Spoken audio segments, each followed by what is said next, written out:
you know, but recently we celebrate the 50th anniversary of the Apollo 11 lunar landing. And they interviewed Michael Collins, the astronaut, that, you know, alongside Neil Armstrong and Buzz Aldrin. And the comment was the fact that Kennedy said, in 10 years, we're going to put a man on space. The clarity of that single mindedness. You know, he didn't do a PowerPoint presentation. He didn't beat people over the head. It was the succinctness of it made it a rallying cry.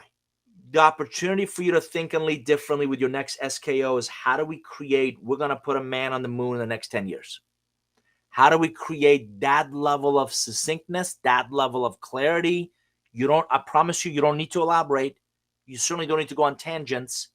How do we get succinct? How do we get articulate? How do we create, in essence, iconic moments? And your SKO could absolutely be one of those iconic moments. One of my strongest suggestions for you is you can certainly put up a lot of text in front of people. And I see slides. I see executive slides where you sit there, you be quiet. Let me tell you all the stuff I want you to read. And just like right now, if you're reading that, you're not listening to a word I'm saying. So if you're on that, or anybody is on that stage with a whole lot of slides, I don't know where is it you want me to look. And I'm not listening to anything you're saying. Conversely, I can put up a picture. And those of you who are a fan of literature know that the last paragraph was from 20,000 Leagues Under the Sea. We've got neuroimaging data that shows that our brains process visuals 60,000 times faster than we do text. Yet we're all hell-bent on presenting war and peace. So what if your strategy, what if your direction, what if your vision, what if your priorities was on one page? Now, even this has a lot of information on it, so you don't show all of this at once. You have it built through 3 or 4 slides, the story, but you tell a story about how this next year we're going to focus on 3 things: quality solutions in green, great place to work in red, effective communication in yellow. And the challenge with motherhood and apple pie is nobody's going to say, we're going to put out crappy products, we're going to be an awful place to work, and we're not going to talk to anybody. So you got to back it up with substance. But what if your entire growth strategy, your path forward, was on one page? And what if the CEO used that same vision in the welcome message to new hires? And we communicate that same message. And if we aligned or realigned, we use that same visual to tell our story. Now what you're doing is you're placing you're planting a seed of that iconography in their minds throughout the year, not just at the sales meeting, but really as an opportunity to think differently. So this isn't just an opinion. We did this through the pandemic in 2 hours. We helped a restaurant group rethink, reimagine. If people are not coming into a restaurant, number 1, let's repurpose our space. 2, I don't want to let good people go. Let's reskill them. 3, nobody's coming in our parking lots. Why don't we reconfigure it as a drive-through? 4, they love our menu. Let's reimagine some of our best-selling items on the menu as meal kits. 5, they love our chefs. Let's put them on YouTube and teach other people how to make some of our dishes at home. 6, let's serve the healthcare heroes that need meals 2 a.m. So when you articulate a vision, a direction visually, an intelligent person can look at this and say, I get it. I get where we're going. I get what we're doing. So I have a creative director, Lynn Wilson, incredibly talented, that I bring with me, and we capture, whether it's one session or the panel or the 3 days, on these 6 and 8 foot boards that we leave in the room. And what happens is people visually, it reinforces what they heard verbally. And it reinforces the key messages that you want to become a great messenger of. So we're big believers of visual, from briefings to visuals to story. You create alignment. At your SKO, you roll it out. You analyze what worked and what didn't. You course correct. That's how you execute. When you look for patterns of what your sellers are reacting to, capability gaps emerge. You optimize that. That's how you review. And the entire thing becomes unbelievable learning and growth potential. And you can then turn those into some amazing things. So what I'm really advocating is that you innovate, right? I'll wait. This is for all my PC user friends out there, right? So again, some great comments jumping in. Let's see if I scroll down to some of this. Greg, great points. I think finding ways to keep the session interactive is also key to ensure everyone stays engaged. Greg, I appreciate you jumping in. Unequivocally, yes. And my biggest concern is leaders who get on that stage and see the entire room is doing this and they keep going. Don't just stop, because they're not listening. That maybe that comes in coaching, but don't just keep rambling on because they're not listening to anything you're saying. So that's an opportunity to stop, get off the stage, engage them in the audience, stop with your PowerPoint, ask a question. But if you don't keep that audience engaged, you're just going to keep rambling on, and it's just not going to land. So thank you for that, Greg. Appreciate you jumping in. Barry's coming in. Timing is perfect. Strengthening partnerships and ensuring both sides have a clear picture of desired outcomes is critical. Barry, I'm a hugger in a non-creepy way. If we were together, I would hug you, because that's exactly right. So everybody can talk about partnerships. I'm always curious, what does that mean exactly, right? What are we doing to demonstrate that we're committed to this partnership? So I get it. It's a sales kickoff for your sellers. Do you have a channel alliance partner on stage talking about, here's how to work with us most effectively? Here's how we'll prioritize you. Here's how to not to screw up our relationship, right? So we can talk about partnerships, or we can put them front and center. I've got several clients that their whole go-to-market strategy is through their channel partners. So channel first, channel led. It's fantastic to hear from these, channel and alliance partner leaders, as an example, that, we have a whole lot of other products and services that we can offer. We prioritize you guys. And again, I'm also a big believer of specificity conveys credibility. So don't tell me collectively, we love you. Jim in New Jersey, you're New Jersey. Jim, where are you? Right? Phenomenal guy because he did this, this, and this. Sandy in Phoenix, she is amazing. And here's what that inspires the rest of the team. I want to be like Jim and Sandy. I want him to talk about me next year. That's how you get the whole team together. So Barry, thanks for jumping in. Absolutely. Rick, blockchain technology is one topic that clients are preoccupied with. So having sales teams leave the SKO with interesting talking points or relevant is critical. Yes, sir. So holistically speaking, can you talk a little about the sales loop versus the sales funnel? Yeah, so I think you're referring to, let me just bring up what I believe you were referring to, the sales loop versus the sales funnel. So I'm a big fan of this maturity model. And Rick, I want you to overlay the funnel with something like this, but I want you to turn the funnel to its side, because you're going to bring in a whole lot of prospects. Some of them become clients. The traditional funnel, at the end, it stops. The sideway funnel, guess what? Has another funnel on the other side, because now I can turn those first sales, the land and expand. And I got to tell you, we're doing this ourselves. I'm coaching a lot of clients. One of the biggest value adds of the right-hand side of this infinity loop is the upsell, cross-sell. You and I have been into accounts where the enterprise accounts, where the right arm has no clue what the left arm is doing. So I'm a huge believer of land and expand. I'm a huge believer of how do we get in with one solution and really help them see value in a lot of other things we do. So the funnel, the traditional funnel, I like to have it on its side, almost like a canyon that comes in, wants to become a customer, now on the right-hand side of this infinity loop, because customer success makes them incredibly, they see the impact of our solution, makes them incredibly successful. Sales is still involved, right? You can see that on the right-hand side of our infinity loop, customer success, marketing, and sales. Sales is nurturing that relationship, bringing them back full circle to do more with us. So thanks for jumping in. Going to Mark Fonseca. David, what's your opinion on bringing existing customers to your SKO and letting them evangelize how your product services have impacted their business to inspire your sales organization? Mark, I love it. Love that you're ahead of the bus, because I'm going to actually share some of these ideas in a second. I love that idea. There is no better marketing, in my opinion, than word of mouth directly from the source, right? Videos and quotes are fantastic, but directly from a source. When a customer executive, I was at a client where they had their CISOs. They were in the security space. They had the CISO. We had this problem.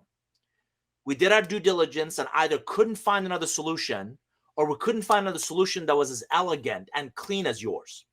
We bought it, and that's when the relationship really took off, because your development team got involved and we solved this problem, and we had this. By the way, if it's all rosy, it looks like too manufactured. But if every healthy relationship goes through some challenges, right? We had this challenge and your team jumped in and took over. I am now drinking the Kool-Aid. I am eating our own cooking of, oh my God, how amazing are we? Because now there's an independent, and that's the key, an independent entity who is ideally the poster leader that I want to have as my customers, saying how great we are. And I want to capture that. I want to bottle it. I want to take that to every customer and every prospect. And I don't think enough companies do that. Put the impact they create, right-hand side of this infinity loop, on stage. They don't put the evangelism, number 7 in this, on stage. Let me present 10 ideas for your consideration. Again, going back to before, if you assess your attendees before they show up, you're less likely to create one size fits all. And I love big stages and opening and big events and your breakouts. What if they were customized mini experiences? So we use something called HBDI, the Herman Brain Dominance Instrument. By the way, most people understand right brain, left brain. It's actually more sophisticated than that. We all have 4 quadrants. This is how we think. This is how we make decisions. This is how we solve problems. This is our God-given wiring. And we're all wired very differently. If you understand this about your sellers before they come, you can create a much more impactful breakout sessions based on their unique nuances. 2, create a forum for content discussions.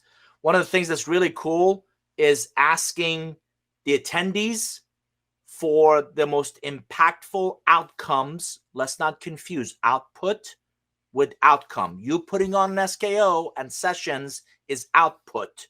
What they take away is outcome that creates impact. If you haven't seen this, South by Southwest uses a platform called Panel Picker. They put the content that they believe would be interesting to their attendees, their audience, and people vote on it. But you know what? They're not going to take any harebrained idea, right? There's a filtering mechanism, and the selection process is the community, your sellers vote. There's an advisory board that votes, and the staff. So the content becomes much more relevant to the sellers and the audience sitting, not just what the leadership team either wants to feed them or believes they should feed them. And I'm not taking anything away from the insights of the CROs and CMOs. I'm asking, could there be a better way? Something to think about of put the content up, let them vote in advance. And I know what you're thinking. Who's got time? Direct correlation between the prep work you do before and the quality, the outcomes of that SKO if you're after. By all means, if you're just looking for a party and a great get-together, God bless you. I'd love to know when and where, and I'll be there. Conversely, if you want real impact from your meetings, from your events, these are the kinds of things that you may want to think about. During, balance the external with the internal thought and practice leaders. You bring a thought leader, that's great. What the hell you want me to do with it? You also want practice leaders. You want people who are implementing. You want to balance the thinking with the doing. You want to balance the internal experts, the internal subject matter experts with some external perspectives, external point of view. Again, my request of you is make sure they're relevant. Make sure it's not just the CEO's pet project speaker. It's actually somebody who's going to help those sellers create real impact. Less is more. Create opportunities for visual stories, informal interactions. Some of the best conversations I've ever heard have been in the hallway. Where We just did a case study or example of the Seattle rep who's done a great job, and the Fort Lauderdale rep finds the Seattle rep in the hallway and say, hey, I've got an account that's very similar. What did you do? How'd you do that? What worked? What didn't? So create room for create opportunities for that. If it's content after content after content after content, people's eyes are going to glaze over. So less is more. How do we less to really create opportunities for those conversations, collaborations? Save the date, incorporate key ideas into that development path. So the QBRs, more conversations, less presentations. I'm a big believer of learning happens in circles, not rows. So how do we create more circles and kind of one page, go implement? So here's an overview of a new product, feature, function, go implement it. Here's a new go-to-market approach, go implement it. I like practical, pragmatic takeaways.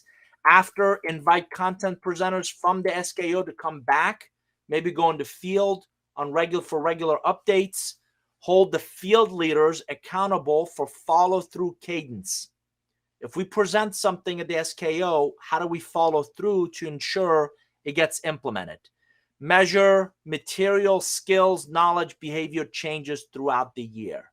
We presented something in January. Did anybody do anything with it? Continuously. And don't just do that in December, do it throughout the year. So these are just some of the ideas for your consideration. I'm going to wrap up with some marquee events. Again, in Curve Benders, I wrote about a path, how to build strategic relationships that will accelerate your learning and growth. So beyond your sales kickoff, I want you to think about a handful of ideas. Again, we did this ourselves. Think about a customer leadership summit. I brought in 20 senior executives from some of our client companies for a summit and across the spectrum of companies. It would be very easy for you to say, well, what does the second largest travel company in the world have anything to do with an internet security company? Talent, go-to-market strategies, what's working, what's not working. Channel alliance partners. Again, phenomenal opportunities. I know you do some of this. I want you to think differently about how you could do some of this. Leadership retreats, your own leadership team. How do we get them out of the business so they can think about the business? I love QBRs, but we're so enthralled in account reviews and those. That's not really an opportunity to think. So maybe piggyback on the front end or back end of your QBRs. I love this idea of your plus ones or your next generation of leaders, right? If you're trying to develop someone to lead the BDRs or the SDRs or the commercial team or channel, how do we get them together to learn and grow the next job, the next opportunity? And by the way, this is not something you want to abdicate to HR. HR and learning and development should absolutely be involved, but you know what it takes to be an exceptional leader at your organization. How do we get that group together and really pour some love and support and learning and growth into them? And then obviously our international relationships. A lot of times international teams feel like redheaded stepchildren, particularly of US-based companies. So really important that not just you bring them in for your SKO, but how do we go and have regional meetings in, London for EU, Dubai. I'm headed to Dubai in a couple of weeks for a meeting. So how do we go to that region, bring regional people in and make sure those are productive? If you do, and as any of these, what I call your marquee events, I'm a big fan of smaller, more intimate. I love, 500,000 people, but I also really appreciate 20 people. And the comments from those executives was, we love the intimacy of this gathering. So think of more intimate micro events, cross-pollinate expertise and relationships. None of us have all the answers. So that customer I invite, I want to know how they implemented, it could be very different than how we proposed. What I care about is the results they got. So cross-pollinate expertise and relationships. Ask your channel partners to invite their relationships. You bring some of yours. That works really well. And then, as I said, and Mark Fonseca beat me to it, your strongest ambassadors are your existing customers. So our event, I invited customers, I invited friends, I invited partners, I invited prospects. When they sit next to each other and they talk about how do you know this company, how do you work with them? Oh my gosh, they did this for us. It becomes an enormously valuable. So I'd love to continue the conversation.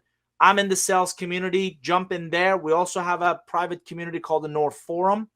So that's another good opportunity to come in, join us. Let's continue this conversation. I'll post in both about upcoming sales keynotes, including this presentation. If you want a copy of this presentation, I'll put it in our forum. Come join us. I'll also put it in the sales community. Come join us. Let's talk about it. And I'm going to end with this. Let me pause for a minute and have you read this.